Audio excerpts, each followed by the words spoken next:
بسم اللہ الرحمن الرحیم۔ السلام علیکم ناظرین، میں ہوں وسیم احمد اور آپ دیکھ رہے ہیں تازہ ترین حالات و واقعات پر تبصروں اور تجزیوں کا پروگرام زمانہ گواہ ہے۔ ناظرین، پاکستان کے حوالے سے آج کل اچھی اور دل خوش کرنے والی خبریں سننے کو مل رہی ہیں۔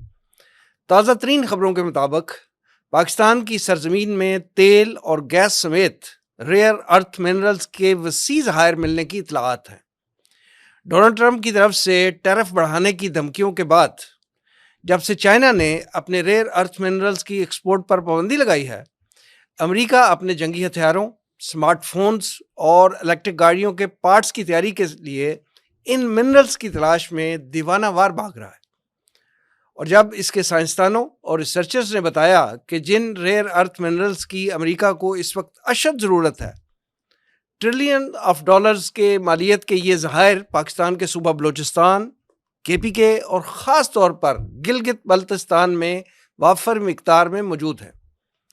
ناظرین، اس دن سے پاکستان امریکہ کا بلو آئیڈ بوائے بننا شروع ہو گیا۔ پھر پاک امریکہ تجارتی معاہدہ بھی ہو گیا، IMF کے قرضے بڑی آسانی سے ملنے شروع ہو گئے۔ وہ امریکی ٹیرف جو پوری دنیا کے لیے بڑھ رہا ہے، پاکستان کے لیے کم ہو گیا ہے۔ ٹرمپ صاحب پاکستانی مصنوعات اور پاکستانیوں کی تعریفیں کرتے نہیں تھکتے۔ پاکستان کے آرمی چیف چائنا جائیں یا ایرانی صدر پاکستان آئیں، ٹرمپ کے ماتھے پر سلوٹ نہیں آتی۔ اور تو اور روس نے کئی اشروں سے بند پڑی پاکستانی سٹیل مل کی ریسٹوریشن کے لیے آمادگی کا اظہار کیا، جبکہ پاک چین دوستی کا خلوص اور اخلاص بھی آج کل نیکسٹ لیول پر ہے۔ بقول غالب، مجھ تک کب ان کے بزم میں آتا تھا دور جام، ساقی نے کچھ ملا نہ دیا ہو شراب میں، کہ مصداق پاک امریکہ تجارتی معاہدے میں جہاں بہت سی توقعات اور امکانات نظر آتے ہیں، وہاں خدشات بھی بہت ہیں کہ ساقی نے واقعی کچھ ملا نہ دیا ہو شراب میں۔ لہٰذا حکومت وقت کو اس تجارتی معاہدے کے ثمرات حاصل کرنے کے لیے دانشمندانہ فیصلے، مربوط حکمت عملی اور ملکی و قومی مفاد کو ہر حال میں مقدم رکھنا ہوگا۔ ہم آج کے پروگرام میں اس موضوع پر تفصیلی گفتگو کریں گے۔ میرے ساتھ تشریف فرما ہے معروف دانشور اور تجزیہ نگار جناب توصیف احمد خان صاحب، ان کے ساتھ ہیں دفاعی تجزیہ نگار بریگیڈیئر ریٹائرڈ جاوید احمد صاحب، اور تنظیم اسلامی کے ترجمان اور مرکزی ناظم شعبہ نشر و اشاعت جناب رضا الحق صاحب۔ آئیے گفتگو کا آغاز کرتے ہیں۔ بریگیڈیئر صاحب، آپ سے گفتگو کا آغاز کرتے ہیں۔ یہ فرمائیے گا کہ پاکستان پر حالیہ امریکی جو مہربانیاں ہیں، آپ کے خیال میں اس کی وجہ کیا ہے؟ اور پاکستان جو ہے وہ کسی ایک ملک کی کالونی یا اس کا بڑا اتحادی بننے کے بجائے دو عالمی طاقتوں کے درمیان جو ہے ایک مرکزی کردار کی حیثیت جو ہے وہ کیوں کر حاصل کر رہا ہے؟ بسم اللہ الرحمن الرحیم۔ جیسے کہتے ہیں نا کہ وقت ایک سا نہیں رہتا، جیو پالیٹکس میں بھی حالات میں تبدیلیاں آتی رہتی ہیں۔ پاکستان اور امریکہ کے حالات یہ تو بڑی خصوصی ایک it is a case in study. تو اس میں تھوڑی سی بیک گراؤنڈ میں اگر دیکھیں تو ابھی ہم تقریباً وار آن ٹیرر جو امریکہ کے ساتھ مل کے لڑ رہے تھے اس سے باہر آئے ہوئے ابھی ہمیں چند سال ہی ہوئے ہیں۔ تو وار آن ٹیرر کے آخری دنوں میں ہم نے امریکہ کا کانفیڈنس لوز کر دیا تھا، اور حالانکہ ہم اس کے فرنٹ لائن اتحادی تھے اور ہم نے وار لڑی۔ ہم ان کو بہت تفصیل سے بتاتے رہے اس وار کی ساری پروگریس۔ لیکن امریکہ نے پھر واضح الفاظ میں پاکستان کو جو ہے وہ ڈسٹرسٹ کرنا شروع کر دیا، اور ٹرمپ صاحب نے اپنے پہلے ٹینیور میں تو پاکستان سے باقاعدہ جو ہے نا بڑے سخت الفاظ میں یہ مطالبہ بھی کیا کہ آپ نے ہمارے $5 بلین جو ہے وہ لے لیے ہیں۔ تو میرا یہ خیال ہے کہ اس وقت پاکستانی حکومت اور ہم ایز اے نیشن امریکہ کو سمجھا نہیں سکے تھے کہ وہ $5 بلین کا جو ان کا یہاں پر بل بنا تھا وہ ہمارے متھے لگا کے تو وہ فکر کر رہے تھے اتنے ہمارے ڈالر ضائع ہو گئے۔ وہ جو اس کی جمع تفریق تھی وہ ہم امریکہ کو سمجھا نہیں سکے تھے۔ ہماری اپنی قوم میں بھی اس کا نہیں پتہ اصل جمع تفریق کا۔ آپ وہ چونکہ ڈفرینٹ ٹاپک میں اس پر بھی عرض کروں گا کہ اصل اس کا حساب ہے کہ جمع تفریق کا حساب لگائیں گے تو پاکستان گھاٹے میں ہی رہا ہے، ہر اعتبار سے پاکستان نہایت گھاٹے میں رہے۔ ہم امریکہ کو یہ نہیں بتا سکے کہ اگر یہ وار آپ پاکستان کے بغیر لڑتے جیسے سمپل جماعت افریق ہے تو جناب وہ کیجولٹیز جو پاکستان نے لی، جو پاکستان نے فوجی اس وار کی نظر کیے، جو پاکستان کے 1 لاکھ سے زیادہ معصوم باشندے اور سٹیزنز اس وار میں شہید ہوئے، وہ اگر ہم اس وار کا حصہ نہ ہوتے تو وہ اتنے فوجی وہ کس کے مارے جاتے؟ خود امریکہ کے مارے جاتے۔ ہماری فوج تو اس وار کے افغانستان کے انوائرنمنٹ میں زیادہ ٹرینڈ تھی، ہمارے سے زیادہ کیجولٹیز ان کی ہوتی۔ اگر جتنی ہماری کیجولٹیز اس سے آدھے بھی امریکنس کو دے دیں like for a war game, تو پھر دیکھیں کہ وہ ان کا نقصان کہاں پہنچتا ہے۔ تو یہ بات ہم ان کو سمجھا نہیں سکے، ہم بلکہ ہمارے میں سے بہت سارے دانشور خود پاکستان کو سمجھانے لگ گئے کہ بہت سارے امریکن ڈالرز ہم نے خرچ کر دیے، تو بھائی دیکھو ان کی بات مانو۔ بہرحال میری گزارش یہ ہے کہ اس وقت امریکہ نے پاکستان کو کافی پریشرائز کیا اور ابھی اسی پریشر میں چلتا جا رہا تھا۔ اب یہ تھوڑا سا پانسا پلٹا ہے، تو یہ اللہ تعالیٰ کی جو مدد اور اللہ تعالیٰ کی طرف سے جو ہے مدد ہی سمجھنی چاہیے، اور اللہ تعالیٰ نے پاکستان کا جو ہے نہ صرف امریکہ کی نظر میں بلکہ پوری دنیا میں اسٹیچر بڑھایا ہے، اور اس میں کچھ تو مہربانی ہندوستان کی بھی ہے کہ انہوں نے پچھلے سالوں میں اتنی زیادہ پروپیگنڈا پاکستان کے خلاف کر دیا، ویب سائٹس ہر طرح کی جعلی چلا دیے پاکستان کے خلاف، کہ پچھلے سالوں میں آپ نے دیکھا ہوگا کہ انٹرنیشنل لیول پر کئی دفعہ یہ بات آبزرو بھی کی گئی کہ انہوں نے جعلی پروپیگنڈا کے لیے اس طرح کی ویب سائٹس کھڑے کیے ہوئے تھے جن میں سرے سے کوئی وجود ہی نہیں تھا اس باتوں کا جو وہ کر رہے تھے۔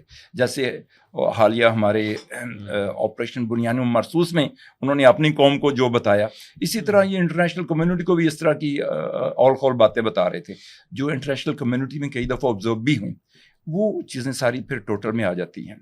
ایک بہت بڑی جو ہے اس میں ڈیولپمنٹ یہ ہوئی ہے آپریشن بنیان مرصوص، معرکہ حق میں پاکستان کا دنیا میں تعارف ایک نئے سرے سے ہوا ہے۔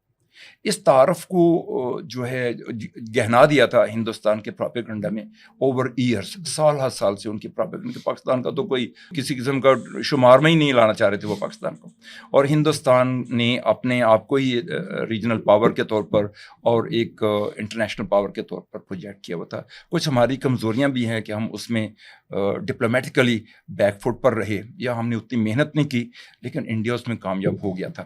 البتہ جب میدان کارزار میں اترے ابھی تو دنیا نے دیکھا کہ Pakistan is quite a country, ان کی تو فوج بھی ٹھیک ٹھاک ہے اور جو انڈیا کہہ رہا تھا وہ تو نہیں ہے۔ تو انہوں نے ایک دفعہ دوبارہ توجہ کی پاکستان پر، وہ توجہ نہ صرف دنیا نے کی، امریکہ نے بھی کی ہے، تو ہر کوئی اس بات کو دیکھتا ہے۔ تو پاکستان میں اس موقع پر آپریشن بنیان مرصوص میں نہ صرف بہترین کارکردگی دکھائی بلکہ اس کے بعد بھی ڈپلومیٹیکلی بھی جو پاکستان کا جو اننگ رہی ہے وہ بڑی نپی تلی اور اچھی رہی ہے، جو کہ انڈیا سے کہیں بہتر تھی۔ یہی وجہ ہے کہ امریکہ نے پاکستان کو ایک نئی نظر سے دیکھنا شروع کر دیا ہے۔ تو میں اس کو اس طرح سے دیکھتا ہوں، جہاں تک پاکستان کا اور امریکہ کے ساتھ جو چائنا کا ایلیمنٹ ہے، تو چائنا کی ایک لانگ ٹرم پالیسی ہے جو کہ پچھلے سالوں سے چلی آ رہی ہے، سال سے دہائیوں سے، کہ چائنا لوگوں کو آبجیکشن نہیں کرتا اور نہ ان کو فولڈ میں لینے کی کوشش کرتا ہے، بلکہ وہ تھوڑا سا اور وسیع نظر سے اپنے انفلوئنس میں لوگوں کو، کنٹریز کو اس طرح سے لاتا ہے، یعنی کہ ان کے ساتھ کام کر کے اور ان کی مدد کر کے، ان کے ساتھ سپورٹ کر کے، جیسے چائنا کا یہ اور ہمارے ارد گرد بھی دیکھنے سری لنکا ہے، اسی طرح جو افریقن کنٹریز ہیں، جینون ان کی مدد کر کے تو چائنا پھر ان سے توقع کرتا ہے کہ وہ چائنا کے ساتھ کھڑے ہو۔ لیکن چائنا نے کبھی ایسی ڈیمانڈ آج تک نہ پاکستان کے ساتھ رکھی ہے، نہ میرے خیال میں کسی اور کنٹری کے ساتھ، کہ وہ ایک بلاک کے طور پر اپنے آپ کو سامنے لائے اور کہ جی یا میرے بلاک میں یا اس میں۔ البتہ امریکہ سے اس طرح کی پہلے بھی بات ہوئی اور اب بھی ہے کہ وہ اپنے بلاک کو سیکیور کرنے کے لیے زیادہ کوشش کرتی ہیں۔ جی ٹھیک ہے۔ رضا الحق صاحب، حال ہی میں پاکستان اور امریکہ کا جو تجارتی معاہدہ ہوا، اس کے بعد امریکہ نے پاکستان کے ٹیرف میں بھی 10% کمی کر دی ہے، بلکہ ڈونلڈ ٹرمپ صاحب نے تو یہاں تک کہہ دیا کہ امکان ہے کہ بھارت کو جو ہے پاکستان تیل کسی موقع پہ جو ہے وہ دے رہا ہو، یہ بھی امکان ہے۔ تو آپ یہ فرمائیں کہ سوال اس وقت یہ ہے کہ کیا یہ جو اتنی آفرز ہیں یا جو اتنے بڑی بڑی باتیں کی جا رہی ہیں کہ بھارت اتنی بڑی اکانومی، اتنا بڑا ملک، اور اس کو پاکستان تیل دے رہا ہو، تو کیا پاکستانی سوائل پہ اتنا تیل اور گیس موجود بھی ہے یا نہیں؟ بسم اللہ الرحمن الرحیم. وسیم صاحب، میں بریگیڈیئر صاحب کی بات کو آگے بڑھاتے ہوئے، جیسا کہ ہم نے دیکھا کہ انڈیا کا ایک امیج پوری دنیا میں بلڈ کیا گیا تھا، اور بلڈ کرنے والا ہمیشہ وہ ہوتا ہے جو خطے کا یا اس سے آگے بڑھ کے پوری دنیا کا ایک طرح سے عالمی قوت کے طور پہ پورے نظام کو دیکھ رہا ہوتا ہے، چلا رہا ہوتا ہے، اور وہ ایک یونیپولر ورلڈ کے اندر امریکہ ہی تھا. اور انڈین لابی امریکہ میں کتنی اسٹرانگ ہے یہ بھی ہم نے دیکھا. انڈیا کے غبارے میں ہوا جو ہے امریکہ نہیں بھری ہوئی تھی یقیناً. انڈیا نے خود بھی کچھ ترقی بھی کی، لیکن انڈیا جو ہے وہ جب بھی آپ نے دیکھا ہوگا کہ کوئی بڑا وہاں پہ ایسا کانگریگیشن ہوتا تھا جہاں پہ جس طرح G20 کا اجلاس ہے یا امریکی صدر آ رہا ہے، تو باقاعدہ ان کو جو جس طرح ہمارے نہیں ہوتا شادیوں میں ٹینٹ لگا کے، تو جو سلمز ہیں، ایسے علاقے جو ہیں جہاں پہ غربا رہتے ہیں، ان کو چھپانا پڑتا ہے. تو انڈیا کو بہت کچھ چھپانا بھی پڑتا تھا. انڈین اکانومی اور انڈین IT سیکٹر جو ہے اس نے ترقی تو کی، اس میں کوئی شک نہیں، لیکن امریکہ جو ہے وہ انڈیا سے ایکسپیکٹ زیادہ کر رہا تھا. اب دیکھیے نا کہ جتنی انویسٹمنٹ انڈیا کے اوپر امریکہ نے کی ہے، یہاں معاملہ سارا گلوبل ایسٹ کا ہی تھا. ٹھیک، کنٹینمنٹ آف چائنا کی پالیسی، اور اسی سے آگے پھر اسی ایسٹ کے تھرو کنٹینمنٹ آف رشیا یہاں پہ، کیونکہ ویسٹ کے تھرو کنٹینمنٹ آف رشیا جو ہے وہ تو آپ نے نیٹو کے ذریعے ایک طرح سے کرنے کی کوشش کی یوکرین، اور وہ بھی کامیاب نہیں ہو سکی. رشیا نے پریمپٹ کر لیا اور اس نے پہلے ہی اس پہ حملہ کر دیا. آپ یہ دیکھیے کہ 2001 میں جب یہ، بلکہ اس سے بھی کچھ پہلے کوڈ بنایا جاتا ہے تو انڈیا کو اس کے اندر شامل کیا جاتا ہے.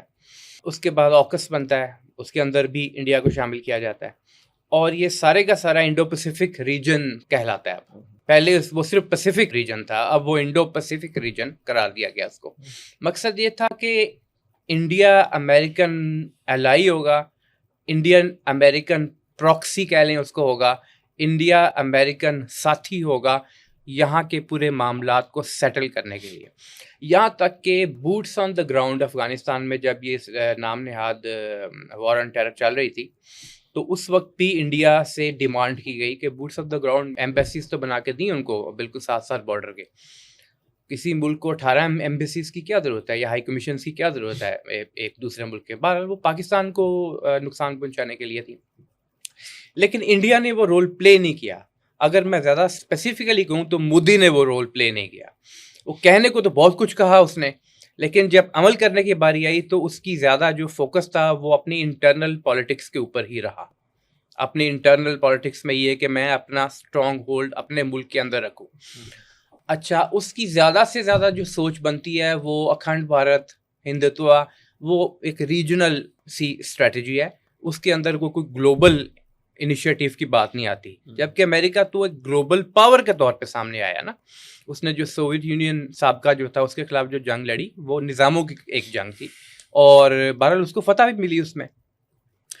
اور اسی طرح 50s کے مڈ میں ٹوائنبی نے جو ان کی فلسفی آف ہسٹری کا ایک بہت اہم نام ہے، اس نے جو 4 یا 5 امریکن فارن پالیسی کے پلرز گنائے تھے، ان میں 2، ایک تو یہ کہ امریکہ کے اپنے بیک یارڈ میں، یعنی کہ وہ نارتھ امریکہ جسے کہا جاتا ہے، یا ساؤتھ امریکہ بھی اس میں کنسیڈر کر لیں، لیٹن امریکہ جسے کہتے ہیں، وہاں پہ کوئی اور بڑی طاقت اس کو قدم جمانے کی اجازت نہیں دی جائے گی. اور دوسرا، امریکہ ایکسپینشنسٹ ہوگا. امریکہ جو ہے وہ اپنی اکانومی کو بہتر کرنے کے لیے، اپنی اکانومی کو بچانے کے لیے ایکسپینشن دنیا کے اندر کرنا چاہے گا، ملٹری کے حوالے سے بھی، اکانومی کے حوالے سے بھی. آپ اندازہ کریں کہ امریکن اکانومی صرف اس لیے بچی ہوئی ہے $3 ٹریلین کے ڈیٹ کے باوجود، دنیا میں سب سے زیادہ ڈیٹ ہے امریکہ کے اوپر، وہ صرف اس لیے بچی ہوئی ہے کہ وہ اپنا جو ڈالر ہے وہ پوری دنیا میں پھیلا دیتے ہیں. ادروائز وہاں انفلیشن، ہائپر انفلیشن کی طرف چلی جائے. آپ کے سوال کی طرف آتے ہوئے بات یہ ہے کہ ٹیرفس کم کیا ہے. ٹیرفس کم کرنے کا فائدہ اس وقت ہوگا جب ہم اپنی اکانومی کو انٹیگریٹ کر پائیں گے ان لائنز کے اوپر جن لائنز کے اوپر اکانومی ترقی کرتی ہے. اس میں ایک تو آپ کے انڈیجنس انڈسٹری جو ہے اس کے لیے آپ کو بجلی، گیس، تیل، ان چیزوں کی قیمت کم کرنی پڑے گی، سہولتیں دینی پڑیں گی. ساتھ یہ کہ آپ کے پاس جو را مٹیریل ہے وہ موجود ہو، اور آپ کو یہ نہ ہو کہ چینی امپورٹ کبھی کرنی پڑے، اور کروانے والے کرواتے ہیں، مافیاز ہیں، وہی مافیاز ہیں جو یہ کام کرتی ہیں. تو ایک اسٹریم لائنڈ طریقے سے چلنے کی ضرورت پڑے گی. پھر یہ کہ فارن مارکیٹس آپ کو بہرحال ان کو ایکسپلور کرنا پڑے گا، وہاں پہ اپنی کمپیٹیٹیو چیزیں پرووائڈ کرنی پڑیں گی. جس طرح ابھی ہم کمپیٹیٹیو نہیں ہیں، بنگلہ دیش ہم سے زیادہ کمپیٹیٹیو ہے بہت سارے معاملات کے اندر، ایون انکلوڈنگ کاٹن، جس کے اندر ہم بہت زیادہ کمپیٹیٹیو تھے ایک دور میں. اب ایجپٹ کی آتی ہے، بنگلہ دیش کی طرف سے، اور اس طرح کی بہت سارے معاملات ہیں جن کو ہمیں دیکھنا پڑے گا. آخری بات یہ کہ پاکستان کے پاس جو ریئر ارتھ منرلز ہیں وہ تو ہیں، بلوچستان کے اندر ریکارڈ آپ سب کے سامنے ہے. اسی طرح آپ اگر آئل کی بھی بات کریں تو اس وقت اگرچہ سب سے زیادہ آئل پروڈیوس اوپیک کنٹریز کرتے ہیں، almost 40% of the world oil اگر ان کو ملایا جائے تو، لیکن سب سے زیادہ پروڈکشن نان کنونشنل میتھڈ سے جس نے کی ہے وہ امریکہ نے کی ہے، شیلنگ کے ذریعے. اور اس کا سمپل طریقہ انہوں نے اختیار کیا ہے کہ زمین کے اندر تیل تو موجود ہے، ایک طرف سوراخ کرتے ہیں، زور سے پانی مارتے ہیں، دوسری طرف سے تیل نکل آتا ہے. سائنٹیفک ایک یعنی کہ میتھڈ ہے یوں کہہ لیں. اور اس میں ہوتا یہی ہے کہ جو وزنی چیز ہوتی ہے وہ باہر آ جاتی ہے، تیل باہر آ جاتا ہے. تو پاکستان میں تیل تو موجود ہے، بلوچستان منرل سے بھرا پڑا ہے. کوئی سال پہلے کی بات ہے، غالباً ہمارے جو منسٹری آف ڈیفینس ہے اس کے تحت ہی، اور باقی منسٹریز نے بھی کچھ مل کے کانفرنس کی تھی بلوچستان کے اندر جو منرلز ہے ان کے حوالے سے. تو 6 کھرب ڈالرز کا تخمینہ انہوں نے دیا تھا سرکاری طور پہ. غیر سرکاری طور پہ تخمینہ تقریباً مور دین 50 ٹریلین ڈالرز کا ہے جو وہاں پہ موجود ہے. لیکن اس کے لیے جو کیپیبلٹی ہے ریکوائرڈ، اچھا یہ افغانستان میں بھی ہے، یہ یوکرین میں بھی ہے، کیپیبلٹی جو ریکوائرڈ ہوتی ہے وہ اس وقت چائنا کے پاس موجود ہے، اور چائنا یہ کام کر سکتا ہے. ہم گولڈ کے لیے ہم نے وہ بیرک گولڈ جو کمپنی ہے کینیڈین، اس کے ساتھ اگر یہ صرف چائنا کے پاس ٹیکنالوجی موجود ہے تو امریکہ پھر کس بات کے شادے آنے پہ جا رہا ہے؟ آئل ایک مختلف چیز ہے، لیکن ریئر ارتھ منرلز جو ہے ایک بہت بڑا مارکیٹ کا حصہ، اور وہ بلیک میں بھی بہت زیادہ بک رہا ہے دنیا میں پاکستانی. تو بہرحال یہ اگر تو نیت اچھی ہو اور صحیح طریقے سے اس کو استعمال کریں، آگے بڑھنے کی کوشش کریں، تو یقیناً پاکستانی اکانومی اس سے فائدہ حاصل کر سکتی ہے. تو سیما احمد خان صاحب یہ فرمائیے گا کہ کچھ تجزیہ نگاروں کا کہنا ہے کہ امریکہ جو ہے اس کے جو سائنٹسٹ ہیں اس کی ٹیکنالوجی کی بدولت اس نتیجے پہ پہنچ چکے ہیں، اور اس کے ریسرچرز بھی، کہ پاکستان جو ہے اس کے پاس آف شور اور آن شور اتنے ذخائر تیل اور گیس کے موجود ہیں کہ پاکستان بہت جلد جو ہے وہ دنیا کا 4تھا آئل پروڈیوسنگ کنٹری بن سکتا ہے. کیا آپ اس رائے سے اتفاق کرتے ہیں؟ جی میں بالکل نہیں کرتا. یہ اچانک انہیں کہاں سے پتہ لگا؟ فوراً ڈونلڈ ٹرمپ کو کون سی رپورٹ آئی ہے؟ یہ فوراً کیسے ہو گیا؟ اس کے لیے کچھ سٹڈیز ہوتی ہیں.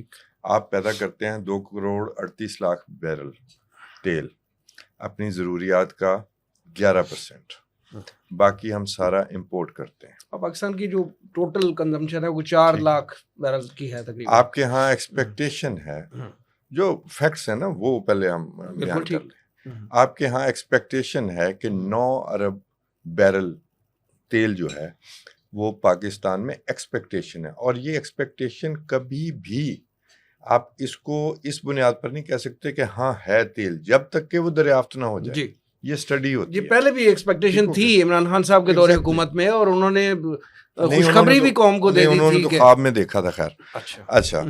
دوسری بات، بلوچستان میں آئل کے حوالے سے جو یہ ایکسپلوریشن ہو رہی ہے نا وہ سندھ میں زیادہ ہو رہی ہے. سندھ میں 337 جو ہے جگہ پہ کنویں جو ہے، وہ آپ سادہ زبان میں کہہ لیں میرے جیسے لے مین کے لیے، کہ وہ 337 جو کنویں ہیں وہاں پر ہیں.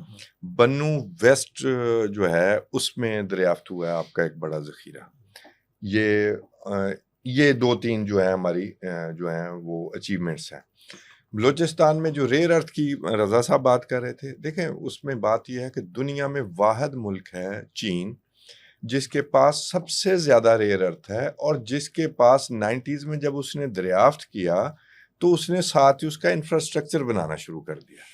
واحد ملک ہے جس کے پاس انفراسٹرکچر موجود ہے۔ چوتھے نمبر پر انڈیا بھی ہے ریئر ارتھ کے حوالے سے، ابھی ہم کسی کھاتے میں نہیں ہیں، ٹھیک ہے۔ ہمارے ہاں ایکسپیکٹیشن ہے لائک افغانستان کہ ہمارے ہاں بھی بہت ہو سکتا ہے، اور ظاہر ہے یہیں سے بات شروع ہوتی ہے، لیکن انڈیا کے پاس انفراسٹرکچر نہیں ہے۔ یہی وہ بارگیننگ چپ ہے کہ جب انڈیا کو کہا جاتا ہے کہ یہ رشیا سے تیل خریدتا ہے، اس پر ہم 50% ٹیرف لگائیں گے، یہی بات چین کو نہیں کہی جاتی، کیونکہ چین جو ہے وہ اس سے بھی زیادہ تیل خریدتا ہے رشیا، اور ایران سے بھی خریدتا ہے، وہ نہیں کہی جا سکتی۔ اس کی منوپلی ہے اس ریئر ارتھ پہ، اور وہ انہوں نے جب یہ ٹیرف وار شروع ہوئی تو انہوں نے ریئر ارتھ روکا۔ تو یہ معاملہ ہے، ایسا میں بالکل نہیں سمجھتا یہ کوئی اور پلان ہے۔ یہ ایک ہفتے میں پاکستان کا آئل کا پتہ لگ جانا، یہ 4 روزہ جو جنگ ہے نا، اس نے انفیکٹ آپ اس کو ذرا الٹ کر لیں، انڈیا نے دنیا کو دکھایا کہ میں ایک سپر پاور ہوں۔ اب دنیا ملٹی پولر ورلڈ بن گئی ہے، اور اس میں بھی ایک سپر پاور ہوں۔ میں وہ پاور ہوں جو گلوبل ساؤتھ میں رہتے ہوئے چین کا راستہ روک سکتی ہے۔ یہ میسیجنگ ہوئی امریکہ میں۔ امریکہ نے ہی اسے سپر پاور بننے دیا تھرو WTO، آپ کہہ لیں، جو کہ ڈیڈ کا ہو گیا ڈیو ٹو ڈونلڈ ٹرمپ۔ وہ 25 سال کا جو سفر ہے وہ جاری رہا، اور یاد رکھیے انڈیا جب سے بنا ہے 47 سے، انڈیا نے فلرٹ سب سے کیا ہے۔ امریکہ نے بھی ہمیشہ اس سے فلرٹ کرنے کی کوشش کی ہے، چاہے ہم اس کے الائے تھے، لیکن آپ اس کی وہ کیا جی بروس ریڈل کی بک پڑھ لیں، پرائورٹی ان کی ہمیشہ جو ہے وہ انڈیا رہا۔ کیوں؟ دنیا کی سب سے بڑی ڈیموکریسی، وہ ان کے سسٹم کے ساتھ ملتی تھی، اور انہیں سمجھ نہیں آتی تھی یہ رشیا کے قریب کیوں ہے، ٹھیک ہے۔ پھر آپ دیکھ لیں ان کا ٹریڈ والیوم چائنا کے ساتھ بارڈر کے معاملات ہونے کے باوجود ان کا ٹریڈ والیوم کتنا ہے۔ یہی بات وہ انڈیا اور پاکستان کو بھی سمجھاتے رہے ہیں کہ بزنس تو کریں۔ تو یہ جو معاملہ ہے نا، یہ فلرٹ والے معاملے میں جو انڈیا ایکسپوز ہوا ہے نا کہ یار یہ سپر پاور نہیں ہے۔ اور ایک بات میں اور ایڈ کر دوں، 71 کی وار جو ہے نا بالکل ڈیفرنٹ تھی، ہاسٹائل پاپولیشن تھی، ہمارے ہاں ڈکٹیٹرشپ کا شوق رہتا ہے، اور 1200 کلومیٹر کا بیچ میں انڈیا موجود تھا، پھر ہم نے لڑنے جانا تھا بنگلہ دیش، ایسے ہی تھا، پاپولیشن بھی ہاسٹائل تھی۔ اس جنگ کو نکال کے جنوری 1948 سے یہ طے ہے کہ پاکستان کمپیٹیٹر ہے انڈیا کا روایتی جنگ میں۔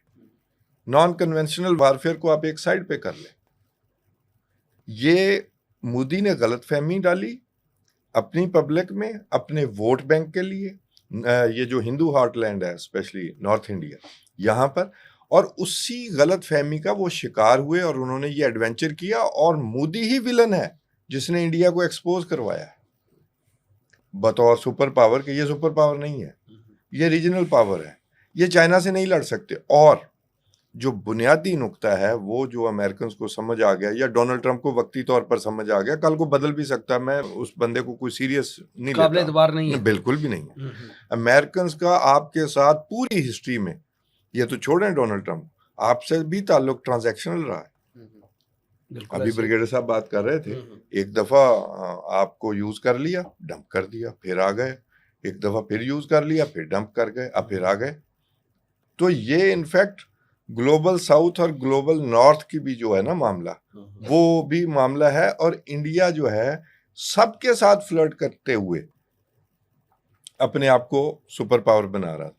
اس کا راستہ انہوں نے روکا ہے کہ یہ تو چائنا سے بھی ٹریڈ کر رہا ہے، رشیا سے بھی ٹریڈ کر رہا ہے، اور آپ منافقت کا عالم دیکھیں، یوکرین میں لوگ مر رہے ہیں، اور جناب یہ انڈیا جو ہے وہ تیل جو ہے وہ لے کر وہ ان کی مدد کر رہا ہے، حالانکہ انڈیا 50% تیل ریفائن کر کے یورپ کو بیچ رہا ہے۔ انہوں نے باقاعدہ یہ اسٹریٹجی بنائی، لیکن یہ قانون جو ہے وہ غزہ میں کیوں نہیں ہے، امریکہ کے لیے کیوں نہیں ہے؟ اس کے دیے ہوئے پیسے سے، اس کے دیے ہوئے بام سے، اس کے دیے ہوئی گولی سے وہاں پر نسل کشی ہو رہی ہے، وہاں قانون اس کے لیے ڈیفرنٹ ہے۔ سو بہت خبردار رہنے کی ضرورت ہے. اگر امریکنز کا ہمیشہ تعلق ٹرانزیکشنل رہا ہے, صرف پاکستان سے نہیں. ویتنام میں جنگ کرنے گئے اور پھر ویتنام کو چھوڑ کے بھاگ گئے, افغانستان عراق چھوڑ کے, اور کبھی بھی وہ اچھے فنشر نہیں رہے. ایگزیکٹلی ساتھ والا ملک جو ہے اس کو ہمیشہ نقصان ہوا. ویتنام دیکھیں, کمبوڈیا میں کس قدر نقصان انہوں نے پہنچایا. اور امریکن اگر کوئی آپ یوں کہیں کہ سنسیئر کسی کے ساتھ ان کی ریلیشن شپ ہے تو صرف اسرائیل جی, اس کے علاوہ کوئی نہیں ہے. بلکہ میں کہتا ہوں کہ بھی امریکہ صوبہ ہے شاید اسرائیل. ایسے ہی ہے. برگیڈیئر صاحب, نریندر مودی اور انڈیا کی منافقت اپنی جگہ ہے, لیکن بہت عرصے سے یہ سمجھا جا رہا تھا کہ انڈیا جو ہے وہ امریکہ کا پکا اتحادی ہے. لیکن اب جو ہے, جو حالات پچھلے خاص طور پہ بیان المرصوص کے بعد جو ہے حالات چینج ہوئے, اور اب امریکہ کی زیر عتاب ہے انڈیا. ابھی انہوں نے, ٹرمپ صاحب نے جو ہے وہ انڈیا پہ ٹیرف کا جو ریٹ ہے وہ بھی 50% کر دیا ہے. پھر ان کی جو معیشت تھی, جس کو مودی صاحب جو ہے شائننگ انڈیا کہتے نہیں تھکتے تھے, اس کو مردہ معیشت قرار دے دیا.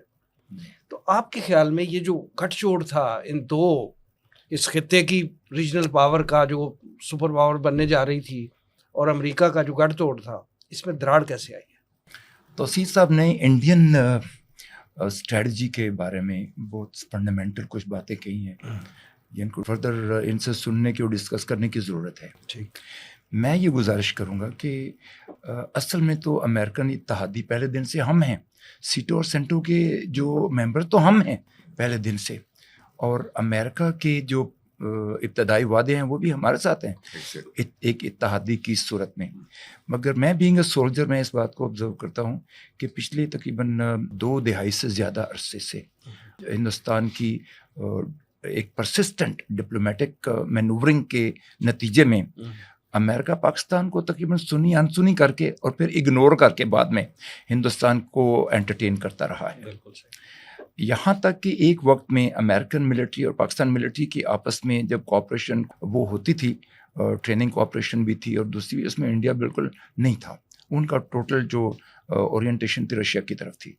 اور لیکن انہوں نے ڈپلومیٹک مینورنگ کے ذریعے, جیسے توصیف صاحب نے کہا نا کہ فلرٹ ہر جگہ امریکہ کے ساتھ انڈیا کرتا ہے ہر طرف سے, تو انہوں نے وہ راستہ بنا لیا تھا. امریکہ بھی تو کرتا رہا نا, پاکستان آرمی لیکن کو روگ آرمی بھی تو انہوں نے کہا تھا نا. اس وقت تھوڑی سی ایک بہت ہی اچانک ایک تبدیلی آئی ہے. بات ایڈ کر لیں, میں آپ کو اس بات کا ایکسپیرینس ہے, میں وہ بھی سوال پوچھ لوں.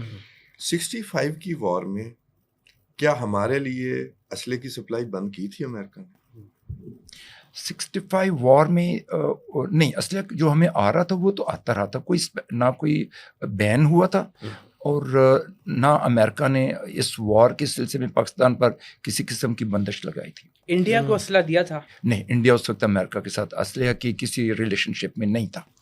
تو وہ وار چونکہ پہلے کہہ چکے ہیں کہ امریکہ ہمیشہ ٹرانزیکشنل باتیں کرتا ہے. رشین انٹرونشن سے وہ وار جو ہے ایک طرح کی بند ہوئی تھی, اور اس کے بعد وہ جو معاہدے بھی ہوئے تو رشین ان کا رول زیادہ رہا تھا.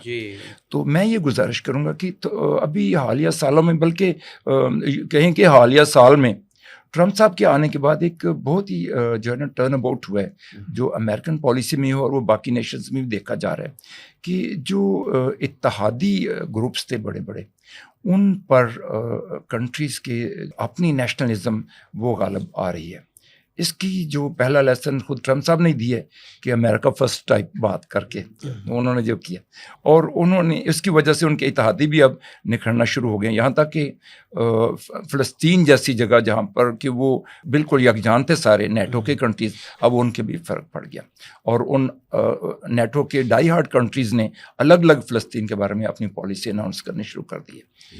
تو تھوڑا سا کنٹریز کا جو نیشنل لیول پر ہے رجحان اب الائنسز سے ہٹ کر نیشنل پالیسیز جو ہے وہ یہ انہوں نے خود ہی امریکن نئے پریزیڈنٹ نے یہ رواج ڈالا ہے, تو ایسا ہو رہا ہے.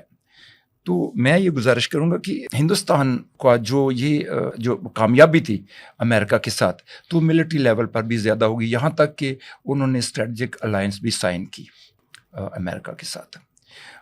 لیکن یہ as the luck would have it, اللہ تعالیٰ نے شاید پاکستان کے لیے یہ ایک جو ہے یہ لٹمس ٹیسٹ رکھا ہوا تھا کہ ہندوستان نے ابھی اسی اپنے زوم میں پاکستان کو ایک یہ ٹرائل کیا اور ہٹ کر کے سمجھا کہ پاکستان اس کو رسپونڈ نہیں کرے گا تو ہندوستان کی برتری پر اور ان کے غلبے کو چھاپ لگ جائے گی، اور دنیا کو جو وہ زبانی بتاتے رہے اب عملی طور پر وہ کہیں گے کہ ہم نے ثابت کر دیا کہ Pakistan is no country to be compared with India, یا انڈیا کے مقابلے میں پاکستان کی کوئی حیثیت ہی نہیں۔ اصل میں تو وہ یہ ثابت کرنا چاہ رہے تھے، مگر پاکستانی فوج نے، پاکستانی عوام نے اللہ تعالیٰ کی مدد سے وہ اس کی بالکل الٹ ثابت کر دیا۔ اب اس میں آپ نے سوشل میڈیا پر دیکھا ہوگا، انٹرنیشنل سوشل میڈیا پر آپ نے دیکھا ہوگا کہ پاکستان کا ایک نیا تعارف ہوا ہے۔ وہ جتنا پاکستان کا تعارف ہوا ہے وہ انڈیا کی کاسٹ پر ہوا ہے، ایکسپینس پر ہوا ہے۔ جتنا پاکستان کو اللہ تعالیٰ نے اس میں جو ہے وہ عزت اور آنر دی ہے اتنا انڈیا نیچے گیا ہے۔ تو اس لیے جو امریکہ کی جو پالیسی ہے اس میں جو چینج آ رہی ہے، امریکہ کو تو جو الائز چاہیے افیکٹو الائز ہر کوئی مانگتا ہے نا، اور امریکہ میں رہ کے دیکھا یا جو میں نے اس کی اسٹڈی کی ہے، میں ایک بات میں نے نوٹ کی ہے کہ all nations and Americans particularly they respect only stronger nations. تو پاکستان کی نیشن کو اللہ تعالیٰ نے یہ جو اسٹرینتھ عطا فرمائی ہے وہ اور لوگوں نے بھی نوٹ کیا، لیکن امریکہ نے مجھے لگتا ہے پراپرلی نوٹ کیا۔ میں یہ گزارش جی سر، میں تھوڑا سا اضافہ کرنا چاہوں گا، جس طرح بریگیڈیئر صاحب فرما رہے تھے وہ ہے نا بات کہ مکر مکر اللہ واللہ خیر الماکرین۔ جو انڈیا کا معاملہ ہے نا اس میں دو چیزیں انتہائی اہم ہیں، دو فیکٹرز مزید۔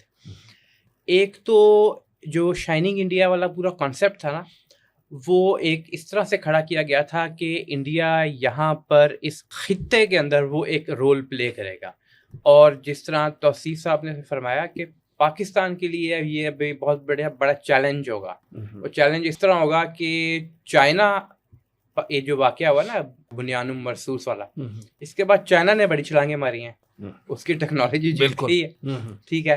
اب چائنا ہمسایہ ہے، ہمسایہ تو بدلے نہیں جا سکتے، امریکہ کا پریشر ہے، پاکستان چاہتا ہے کہ کسی اور تیسری کشتی میں بھی سوار ہو، دو تو ہیں ہی، تو پاکستان کے لیے بہت بڑے چیلنجز ہوں گے یہ والے۔ آپ اندازہ کریں کہ یہ جو پاکستان اور انڈیا کی کنونشنل وارفیئر کے اندر معاملات رہے ہیں، اس میں اگر یہ نہیں کہ پاکستان بڑا یا زیادہ طاقتور تھا تو کم از کم پیرل ضرور رہا ہے ہمیشہ، جب تک کہ انڈیا کو امریکن سپورٹ نہیں ملی یا کسی اور جگہ سے سپورٹ نہیں ملی۔ اب کارگل والا دیکھ لیں، اگر امریکہ ریئل ٹائم سیٹلائٹ میپس نہ پرووائڈ کرتا تو انڈیا جو تھا وہ کارگل کی جنگ ہار چکا ہوا تھا ایک طرح سے۔ 65 میں ایسے ہوا، 71 میں ایک فلیٹ آ رہا تھا، وہ آیا ہی نہیں، 7واں بیڑا جس نے آنا تھا۔ اور اب اس وقت ہم نے دیکھا کہ پاکستان کے پاس نہ صرف یہ کہ اتحادی بہتر ہے چائنا کی صورت میں، اس پہ میں ذرا ایک اور گفتگو بھی کروں گا مختصر سی، لیکن اتحادی بہتر ہے، اور ساتھ یہ کہ پاکستان کے پاس ٹیکنیکل ایکسپرٹیز بھی ہے مختلف معاملات کے اندر۔ اور جو ایران کے اندر جو نعرے لگے تھے پاکستان کے تشکر کے، اس میں بھی غالباً یہ سننے میں بات آ رہی ہے کہ پاکستان نے جب اسرائیل اٹیک کر رہا تھا اور امریکہ اٹیک کر رہا تھا تو وہاں پہ جو بلیک آؤٹس تھے ان کو روکنے میں یا ان کو ٹھیک کرنے میں پاکستان کا بڑا رول تھا۔ اچھا، امریکہ جو ہے نا وہ ہارڈ پاور کے ذریعے کالونیز بناتا ہے، اس کی ہمیشہ سے یہ پالیسی رہی ہے، لیکن کوئی بھی بڑا ملک ہو، چائنا کی بھی کچھ خواہشات ہیں، وہ سافٹ پاور یوز کرتا ہے، لیکن دوسرے ممالک اس کے مجبور ضرور بن جاتے ہیں۔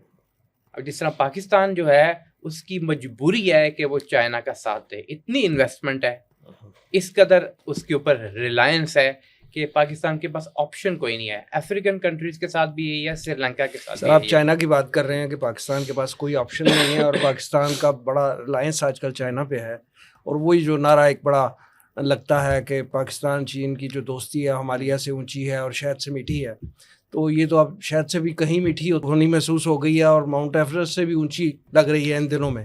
آپ یہ فرمائیں کہ یہ جو پاک امریکہ تجارتی معاہدہ ہوا ہے، اس کی وجہ سے پاکستان اور چائنا کے تعلقات میں کوئی دراڑ، کوئی متاثر ہونے کا امکان نظر آتا ہے؟ جی نہیں، میرے خیال میں کوئی اس میں فرق نہیں پڑے گا۔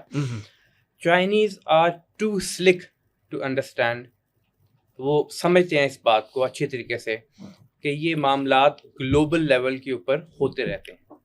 جو اسٹریٹجیز دو ہیں کشتیوں وہ- کے سوار کو کیسے پسند کریں؟ جی وہ اس کی وجہ یہ ہے کہ چائنا بھی ایک اپنا پورا ویژن رکھتا ہے اس خطے کے حوالے سے. جب ہم گلوبل ساؤتھ کی بات کرتے ہیں تو کچھ چیزوں کو وہ بھی اوور لک کر جاتا ہے, اگنور کر جاتا ہے. جیسا کہ درمیان میں ایک وقفہ آیا جس طرح ابھی بھی تذکرہ ہوا تھا 3-4 سال کا, جس میں چائنا نے وہ جو ML2 والا معاملہ سارا تھا وہ کھٹائی میں پڑ گیا تھا ہمارا.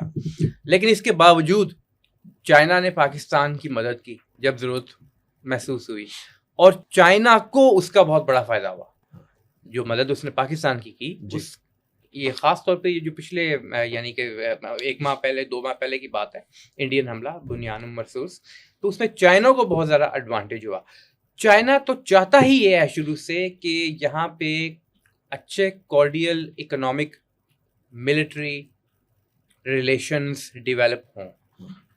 اس میں انڈیا بھی ہو, پاکستان بھی ہو, افغانستان بھی ہو, چائنا خود ہو, سینٹرل ایشین ممالک بھی ہو. چائنا یہ کیوں نہیں چلتے چاہے گا کہ چلتے جو روس میرے بھی ہو. الہی ہیں وہ میرے ہی مرہون منت رہیں, کسی اور کے پاس نہ اس جائیں؟ لیے کہ یہ وہ نہیں چاہے گا وہ. ایگوٹسٹک نہیں ہے. امریکہ جو ہے وہ بہت ذرا ایگوٹسٹک ہے. چائنیز پالیسی کو دیکھیں پچھلے 500 سال میں اس نے کوئی جنگ نہیں لڑی, لیکن اپنے طور پہ وہ اس وقت قائم ہے. اگرچہ حدیث کے اندر ہمیں جو ایک وقت جو آنے والا ہے اس کے اندر بڑا کلیئرٹی کے ساتھ دکھائی دیتا ہے کہ یہاں پہ اس خطے میں بھی جنگیں ہوں گی, لیکن بظاہر اس وقت ایسا دکھائی نہیں دیتا کہ فوری طور پہ کوئی اٹیک کسی صورت میں پاکستان انڈیا اور انڈیا پاکستان دوبارہ ہو. اب انڈیا کا مودی کا چائنا وزٹ کرنے کا اعلان کر دینا یہ ایک بہت بڑا ہنٹ ہے اس طرف, ہنٹ ہے اس طرف, ٹھیک ہے, کہ باتیں کس طرف موو کر رہی ہیں. تو میرے نزدیک چائنا ہرگز اس چیز کو مائنڈ نہیں کرے گا. تو سیف صاحب, امریکہ کی جو حالیہ مہربانی ہے پاکستان پہ, اس میں ایک مہربانی یہ ہے کہ ٹیرف جو پاکستان پہ لگا ہوا تھا وہ 29% تھا, وہ کنسیشن کے ساتھ 10% کم کر دیا ہے. آپ کیا سمجھتے ہیں کہ یہ جو مہربانی ہے اور اس سے پاکستان کی ایکسپورٹس میں کتنا اضافہ متوقع ہے, اور پاکستان کی اکانومی اور پاکستان کی مارکیٹ جو ہے وہ کیا امریکی جو منڈی ہے اس سے کتنا فائدہ اٹھا سکے؟ دیکھیں, ایک تو یہ میں اس کو مہربانی نہیں مانتا, یہ ان کا ایک اکنامک پاور کے طور پر وہ ایمرج ہو رہے ہیں اور سپر پاور کے طور پر ڈاؤن ہو رہے ہیں. لیکن وہ ساری دنیا کے ٹیرف بڑھا رہے ہیں, پاکستان کا کم ہوا ہے. میں اس لیے مہربانی کر رہا ہوں. یورپ کا پتہ ہے آپ کو ٹیرف کتنا تھا امریکہ پہ؟ 1.35%. ٹھیک ہے, بہت سارا ڈرامہ بھی بک رہا ہے. خیر آپ اس بات کو چھوڑیں. جی, میں جو بات آپ کو کہنا چاہتا ہوں کہ 50% انڈیا پہ فی الحال لگا دیا. جی, یہ بدلتے بھی کوئی پتہ نہیں لگنا, لیکن انڈیا پہ فی الحال 50%. جو انڈیا کا گیپ ہے وہ ہم سے ملتا جلتا ہے, جو ہم فل کر سکتے ہیں وہ ہے جنیرک میڈیسنز, الیکٹرانکس, ٹیکسٹائلز, ٹھیک, and I T. And I T, وہ Also الیکٹرانکس rice. میں Also rice. آلسو رائس سر چھوٹا سا پارٹ بنتا چھوٹا ہے, میں اس کو پورا براڈ اسپیکٹرم میں کہہ رہا ہوں. ٹھیک. تو فارماسوٹیکلس کے لیے بہت بڑا یہ ایک ہے کہ بھی وہ اپنا جو ہے زیادہ کام کریں اور اس مارکیٹ گیپ کو جو ہے وہ فل کرنے کی کوشش کریں, ضرور فائدہ اٹھائیں. دیکھیں, اور ابھی رضا صاحب چائنا کی بات کر رہے تھے, چائنا نے آپ کو ہمیشہ کہا ہے کہ آپ امریکہ سے انگیج کریں, کیونکہ چائنا خود انگیج رہتا ہے. چائنا کا سب سے بڑا ٹریڈ والیوم کس کے ساتھ ہے؟ امریکہ کے ساتھ ہے. اور دوسری بات یہ, ہم نے وہ گیپ جو ہے وہ اب جلدی سے فل کرنا ہے. جیسے سہولیات کی بات ہے نا, یہ 3 سیکٹرز میں ہم نے زیادہ کمپیٹ کرنا ہے اور لمبا سفر ہے. یہ جس میں میں سب سے مختصر جو سفر دیکھتا ہوں وہ ٹیکسٹائل کے حوالے سے ہے اور یہ میڈیسن فارما کے حوالے سے ہے. یہ ہم جلدی فل کر سکتے ہیں. باقی وہ پھر امریکن کمپنیز اگر یہاں پر آ کر کوئی جوائنٹ وینچر کرتی ہیں جیسے انڈیا کے اندر ہے, یہ بھی پریشر آئے گا. ان کی بڑی بڑی کمپنیز نے انڈیا کے اندر جوائنٹ وینچرز کیے ہوئے ہیں, تو وہ بعد کی بات ہے, لیکن یہ ہم اس پر زیادہ جلدی کام کر سکتے ہیں. چائنا کو آپ کو بتا دیا, چائنا کا اور امریکہ کا ڈی این اے کا بنیادی فرق ہے. امریکہ سیٹلر کلونیلزم کی پیداوار ہے. امریکہ, کینیڈا, آسٹریلیا اینڈ اسرائیل, ٹھیک ہے, یہ اس وقت 4 ممالک ہیں. چین نے, جیسے رضا صاحب نے کہا, 500 سال میں کوئی جنگ نہیں کی. ایون سنزو کو آپ پڑھیں تو وہ جنگ کی جب بات کرتا ہے تو پروڈنس کی پہلے بات کرتا ہے. 2238 سال میں چائنا جو ایک بلاک کی شکل میں ہے چائنا، اس نے کبھی جنگ نہیں کی سوائے اس کے کہ جاپان نے اس کے ساتھ جنگ کی تو پھر جنگ ہوئی، ورنہ فرانس اور جرمنی تو روز لڑتے، ہر سال لڑا کرتے تھے۔ 100 ایئر وار. تو یہ فرق ہے ان کے ڈی این اے میں۔ اب جو انہوں نے سسٹم بنایا ہے یہ اکنامک سسٹم ہے بیسیکلی، اس کو اور جو سیکورٹی کے حوالے سے ہے، ایک دن ہم نے پہلے بھی پروگرام میں نے عرض کیا تھا، it is called انڈیویزیبل security.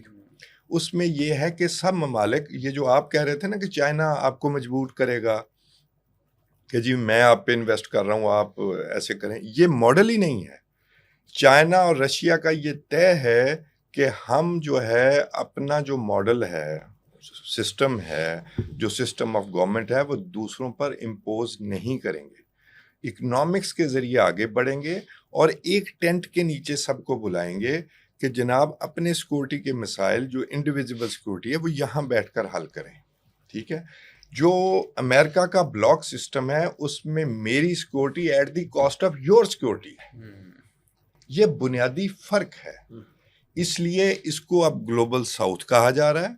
Global south کا یہ برزنسکی کا ماڈل ہے کہ وہ امریکن ایڈوائزر تھا صدر جیمی کارٹر کا، کہ جو نیکسٹ ہوگا نا، جو آپ کی 100 ایئرس کی آگے جو سپر پاور بنے گا، اور کئی ساری یہ ملٹی پولر ورلڈ بن گئی ہے، ایک تو وہ جو سینٹرل ایشیا میں ڈومینیٹ کرے گا، دوسری چائنا لیڈ کرے گا، رشیا اس وقت لیڈ نہیں کرے گا، چائنا لیڈ کرے گا۔ اور آپ دیکھ لیں کہ چائنا اپنا سسٹم امپوز نہیں کر رہا، وہ اکانومی، اکنامکس، ٹریڈ اور انڈیویزیبل سیکورٹی، اس کی بنیاد پر وہ آگے بڑھ رہے ہیں۔ اس میں میں آپ کی اجازت سے، امریکہ ہمیشہ زیرو سم گیم کی طرف جاتا ہے، ایگزیکٹلی، یا وہ کچھ ہوگا ادروائز دوسرے کو کچھ نہیں ملے گا، یا اس کی بات مان لو یا نہ مان لو۔ توصیف صاحب جو بات کر رہے تھے اس میں مجھے دو واقعات جو ہماری اسلامی تاریخ میں ملتے ہیں، ایک تو بساک مدینہ، جوائنٹ ڈیفنس پیکٹ، ٹھیک، جوائنٹ یعنی مکہ سے ہجرت کر کے جب مدینہ مسلمان آئے تو نبی کریم صلی اللہ علیہ وسلم نے مساک مدینہ جو 3-4 بنیادی کام تھے، جس میں ایک مسجد نبوی کی تعمیر تھی، ایک مواخات تھا، ایک اپنی مارکیٹ انڈیپینڈنٹ قائم کرنا اور اس کو پھر پش کرنا کہ وہاں سے اس مارکیٹ سے لوگ خریدیں، اور چوتھا ایک میثاق مدینہ یعنی جوائنٹ یہودی قبائل کے ساتھ جو تھے، ایون یہودی قبائل کے ساتھ جی بھی، کیونکہ جوائنٹ ڈیفنس پیکٹ میں یہ ہوتا ہے کہ جو آپ کے ساتھ چل نہیں سکتا یا جو کسی بھی صورت میں آپ کو پھر دھوکہ دینے کی کوشش کرتا ہے، وہ ایکسپوز ہو جاتا ہے، سامنے آ جاتا ہے۔ تو یہ بڑا ایک پروڈنٹ طریقے سے ہم اس وقت وہ اس پوائنٹ آف ویو سے دیکھ رہے ہیں کہ معاملات کیسے چل رہے ہیں۔ اچھا، دوسری چیز جو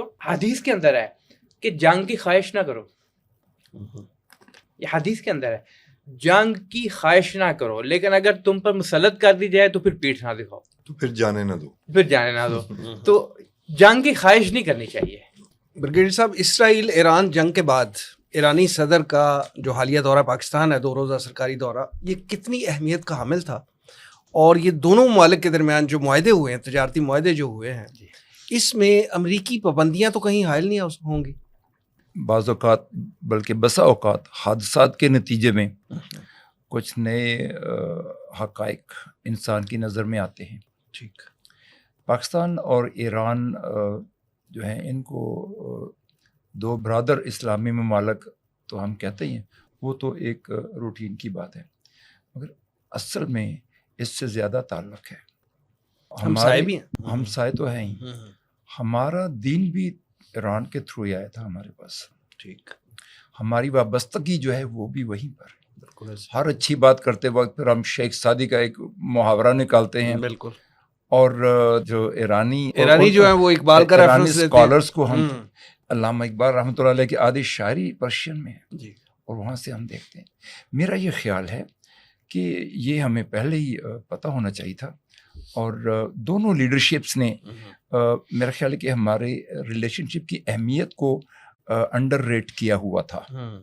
ہم کافی عرصے تک یہ شکایت بھی کرتے رہے کہ ایران جو ہے پاکستان کی کشمیر کے حق کے اوپر پوری طرح سے شاید آگاہ نہیں ہے، یا کیا وجہ ہے۔ تو ایسے لگتا ہے کہ جیسے ایران اور پاکستان ایک دوسرے کی اہمیت کا پوری طرح سے ادراک نہیں کر رہے تھے. اب یہ حادثہ ہوا ہے تو اس کے نتیجے میں کچھ کوآپریشن بھی ہوئے ہیں، ان کا تفصیلی ذکر کرنا ضروری نہیں ہے، مگر ایک دوسرے کی اہمیت آشکارا ہوئی ہے دونوں پر.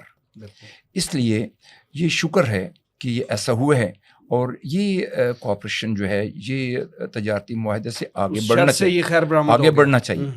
البتہ جہاں تک اس کا امریکی جو ایران پر لگی پابندیاں احساسات کا اور تعلق ہے، تو ایک نئی بات اور بھی آپریشن بنیان مرصوص کے بعد آئی ہے. ہمارے جب فیلڈ مارشل صاحب امریکہ میں گئے ہیں تو جہاں تک دوسری باتیں ہوئیں اور ان کی ملاقات کے بعد پریزیڈنٹ آف امریکہ ٹرمپ صاحب نے اپنے تاثرات کا اظہار کیا، تو انہوں نے دو اور بڑے معنی خیز باتیں کہی تھیں. ایک تو انہوں نے یہ کہا تھا کہ ہماری یعنی امریکن لیڈرشپ کی نسبت پاکستانی لیڈرشپ ایران کی صورتحال کو بہتر سمجھتی ہے. یہ بہت بڑی بات تھی، اکنالج کیا انہوں نے، اکنالج کیا. یعنی یہ ایک بہت بڑی بات تھی کہ انہوں نے کہا کہ ہماری نسبت پاکستان کی لیڈرشپ ایران کو بہتر سمجھتی ہے، لہٰذا انہوں نے اکنالج کیا کہ وہ پاکستان سے کچھ لرن کرنا چاہتے ہیں ایران کے بارے میں، یا اس سے یہ بھی مراد ہے کہ وہ پاکستان سے کوئی فائدہ بھی حاصل کرنا چاہتے ہیں ایران کے بارے میں. پاکستان ان دونوں ممالک کے درمیان میڈیٹر کا رول ادا اسی کے ساتھ لگے بندے. انہوں نے ایک اور بات بھی کر دی کہ پاکستان کو ایران اسرائیل کانفلکٹ میں بھی اپنا کردار ادا کرنا چاہیے. حالانکہ وہ کیا کردار ادا کرنے پسند کریں گے پاکستان کے لیے وہ تو بعید از قیاس ہے، مگر پھر بھی ان کے منہ سے یہ بات نکلی. تو لہٰذا امریکن جو پابندیاں ہیں ایران پر، ان میں یعنی پاکستان کی طرف سے یہ جو تعلقات میں جو تبدیلی ہے اور امریکہ پاکستان ریلیشن شپ کی وجہ سے ایران کو پابندیوں کے لحاظ سے کسی اچھی خبر کی امید رکھنی چاہیے. اور اس میں امریکہ کا ڈٹ کے پاکستان کی مخالفت ایران کے متعلق نہیں کرے گا، بلکہ میرا یہ خیال ہے کہ پریزیڈنٹ ٹرمپ کے ان بیانات کی روشنی میں امریکن جو پالیسی میکرز ہیں وہ پاکستان اور ایران کے متعلق تھوڑا سا ری تھنک کر رہے ہوں گے اس وقت، اور اس کا فائدہ ایران کو ہوگا اور پاکستان کو بھی ہوگا. ٹھیک، پروگرام کے اختتام کی طرف بڑھتے ہیں، اور اس موضوع پہ جو میں ابھی آپ سے بات کرنے لگا ہوں، تینوں حضرات کا ایک مختصر کمنٹ مجھے چاہیے ہوگا. پہلے رضا الحق صاحب سے گزارش کروں گا کہ جناب یہ فرمائیں کہ آپ موجودہ جو عالمی حالات ہیں، خاص طور پہ غزہ کی جو صورتحال ہے، اس کے تناظر میں پاکستان کا امریکہ کے ساتھ یہ جو معاہدہ، تجارتی معاہدہ ہوا ہے اور جو متوقع سرمایہ کاری ہے، اس کو آپ کس نظر سے دیکھ رہے ہیں؟ سر بات یہ ہے کہ یہ اصولوں کی دنیا نہیں ہے، اس وقت اخلاقیات کی دنیا نہیں ہے. یہاں پہ طاقت جو ہے وہ بولتی ہے، اور مائٹ از رائٹ اور جنگل کا قانون ہے. اور اسرائیل کے خلاف کس ادارے نے رپورٹ شائع نہیں کی؟ کوئی ایک بھی ادارہ ایسا نہیں ہوگا، انٹرنیشنل باڈی نہیں ہوگی جس نے رپورٹ شائع نہیں کی ہوگی. ایمنیسٹی انٹرنیشنل سے لے کے human rights watch, doctors without borders, Gaza کے اپنے اندر جو صحت کی ان کی اسٹیٹسٹکس ہیں، American universities, international court of justice, international criminal court, نام لیتے جائیں آپ. لیکن وہ اپنی درندگی سے باز نہ آیا ہے، نہ اس نے آنا ہے. اس کا ایک پورا منصوبہ ہے اور بڑی تفصیل سے ہم پہلے بھی اس فورم سے بیان کر چکے ہوئے ہیں. ہمیں تو اب کچھ نئے انعام، جس طرح ہوتے ہیں نا نوبل پرائز وغیرہ، انعام ایجاد کرنے یا ان کو سامنے لانے کی ضرورت ہے. مثال کے طور یہ کہ ظلم پر خاموشی کا انعام کس کو دیا جائے، ٹھیک ہے، یہ بھی ایک سوچنے والی بات ہے. بے حمیتی کا انعام، عالمی انعام، بے حسی کا عالمی انعام. اب ہم عوام بیٹھے یہاں پہ چار لوگ باتیں کر رہے ہیں، تو ہمارے پاس تو نہ کیپیسٹی ہے اس حوالے سے، نہ ہی ہم کچھ کر سکتے ہیں کہ وہاں جا کے کوئی ان کی مدد بھی کر سکیں. ان کے جو جغرافیہ اگر دیکھیں غزہ کا، دو طرف سے اسرائیل، ایک طرف سمندر ہے، ایک طرف مصر ہے، رفح، اور رفح سے بھی جو چیز جانی ہے وہ اسرائیلی چیک پوسٹ سے ہو کر جانی ہے. تو ان کی تو ہم ڈائریکٹ مدد صرف یہی کر سکتے ہیں کہ دعا کریں ان کے لیے، اور اپنے حکمرانوں کو جھنجھوڑتے رہیں، جو بھی جہاں بھی مسلمان موجود ہیں. طاقت کے بغیر ان کا کوئی حل نہیں ہے. برگیڈیئر صاحب، جیسے پہلے بات آئی تھی کہ اسرائیل جو ہے وہ مسلمانوں کو اب قحط کے ذریعے، بھوک کے ذریعے، پیاس کے ذریعے وہاں کی نوجوان نسل اور بچوں کو جو ہے وہ مار رہا ہے، جبکہ ہم امریکہ اس کا جو مین اتحادی ہے، جو مین الائی ہے، اور جس کی بدولت وہ سارے یہ مظالم جو ہے وہ سارا انجام دے رہا ہے. اس کے ساتھ ہم تجارتی معاہدے کر رہے ہیں. جی. تو کیا امریکہ جو ہے وہ ہمیں, جیسے وہ پنجابی میں کہتے ہیں, گڑ دے کے تو نہیں مارنا چاہ رہا؟ دیکھیے پاکستان کی جو غزہ کے بارے میں پالیسی ہے اب 2 سال ہونے کو آئے ہیں. اب پاکستان کی پالیسی غزہ کے بارے میں ٹوٹلی سامنے آ چکی ہے, میچیور ہو چکی ہے کہ پاکستان نے غزہ کی صورتحال کو انٹرنیشنل کمیونٹی کے حوالے کر دیا. اور پاکستان جو بیسٹ ابھی تک کرتا رہا ہے UN میں جو ہمارے بیانات ہیں اور جو ہماری لیڈرشپ کے گھر میں بیانات ہیں وہ یہ ہیں کہ انٹرنیشنل کمیونٹی کو یہ کرنا چاہیے, وہ کرنا چاہیے, اور اس ظلم سے فلسطینیوں کو نجات دینی چاہیے. یعنی زبانی کلامی مذمت. زبانی کلامی. اگر ہم کسی سے ان ڈیپتھ بات کریں تو وہ یہ سمجھتے ہیں کہ اس کی جیو پولیٹیکل ڈائمینشن میں پاکستان کا کوئی رول ہی نہیں ہے. یعنی پاکستان امریکہ کو چیلنج بھی نہیں کر سکتا, پاکستان فزیکلی انٹروین بھی نہیں کر سکتا. یہ صورتحال آن گراؤنڈ ایسے ہے فزیکلی. میرا جو ذاتی رائے ہے, میرا ہمبل اوپینین یہ ہے کہ ایسا ہوگا. وہ جو پولیٹیکل اور اسٹریٹجک تھنکرز ہیں ان کی بات درست ہوگی, لیکن میری ناقص رائے یہ ہے کہ ایسے معاملات جن میں قرآن مجید کے اندر واضح نصیحت موجود ہے, ہمیں اپنی جو عقل کو تھوڑا سا سائڈ پر رکھ کے قرآن مجید کے مطابق چلنا چاہیے اور اس ہدایت کو لینا چاہیے.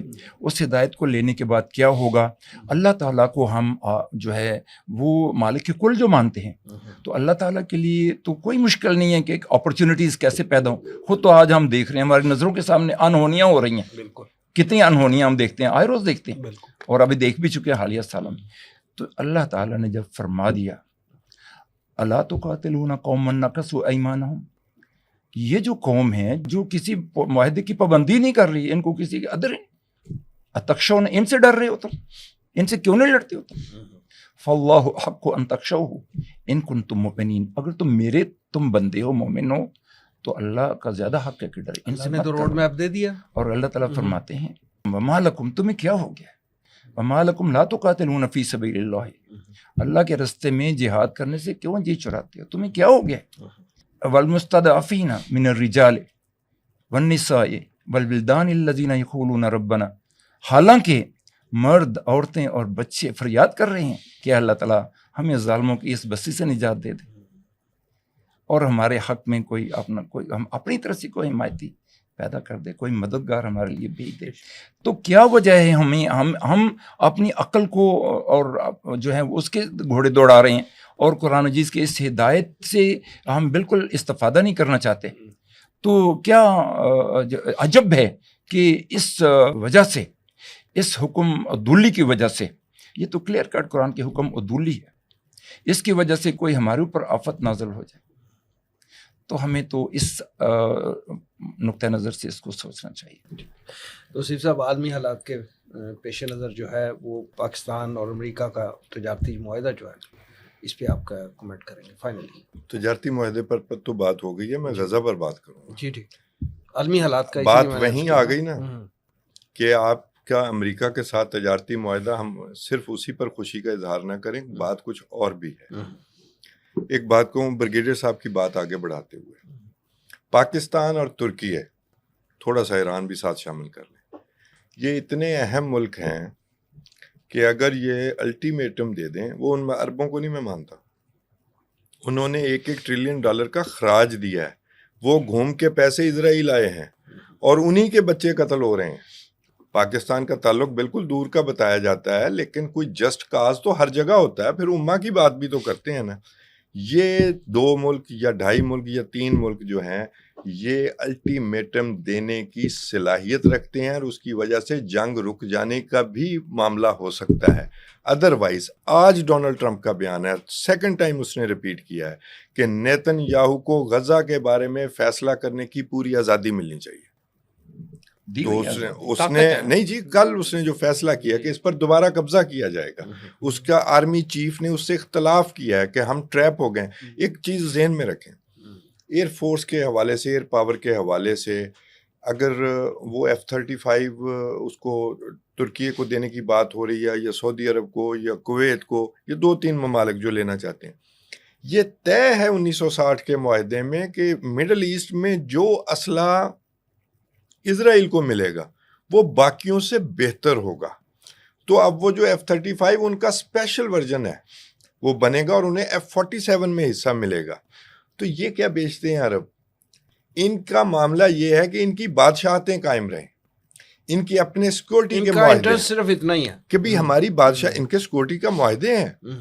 پیٹرو ڈالر دیکھیں نا, جب یورپ نے اب سے واپس لے لیا امریکہ سے اپنا سونا, اور جب ڈالر جو تو آپ تو وہ خود بخود چھاپ لیتے ہیں, تو اس کو جو ہے ملٹی پلائی پھر بعد میں کس نے اس کو سیکیور کیا؟ پیٹرو ڈالر نے. کس نے یہ معاہدہ کیا؟ تو جناب یہ جو باقی ہیں ان کو تو میں کوئی ایسا کوئی سمجھتا نہیں, اور یہ جو 2-3 ممالک ہیں یہ بالکل ڈینٹ ڈال سکتے ہیں, یہ ہاتھ روک پاکستان, سکتے ایران ہیں. اور ترکیہ. یس, اور نہ کرنا ہو, اس بات پر بغلیں بجانی ہو, تو یہ وقتی ہے کام. سر قراردادوں سے کبھی کوئی کام نہیں ہوا جی کرتا. یہ آپ نے دیکھ لیا دنیا میں, پچھلے آپ 100 سال کی تاریخ دیکھ لیں, جس نے کوئی مقصد حاصل کرنا ہے یا کسی کو روکنا ہے ظلم سے, اس کا ہاتھ پکڑ کے روکنا بالکل. پڑے گا, اس کے علاوہ کوئی طریقہ نہیں ہے. اور یہی ہمیں بھی کرنا پڑے گا, ہمارا دین بھی ہمیں یہی سمجھ دیتا ہے, اور ہم اسی لیے ہم حکمرانوں سے وہ دین و نصیحت کہ دین تو نصیحت خیر خواہی کا سوری نام میں ہے نا. ایڈ کر دوں ایک, جی, یہ اس پوری مسلم امہ میں آپ نے کوئی دیکھا ہے پروٹیسٹ؟ اور آج لاکھوں کے نیو یارک پروٹیسٹ ہوئے میں, یورپ میں.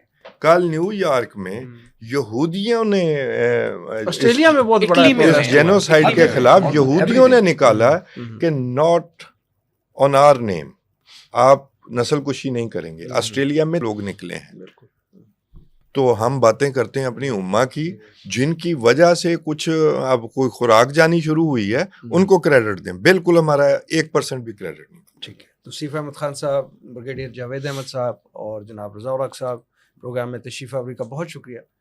ناظرین, یہ تھا آج کا پروگرام. آج کے لیے اتنا ہی. ہمارے تمام سوشل میڈیا پیجز پر اس پروگرام کا فیڈ بیک ضرور دیجیے گا. آپ ہمیں ای میل بھی کر سکتے ہیں. ہمارا ایڈریس ہے media@tanzeem.org. اگلے پروگرام تک کے لیے وسیم احمد کو اجازت دیجیے. اللہ نے کے بعد.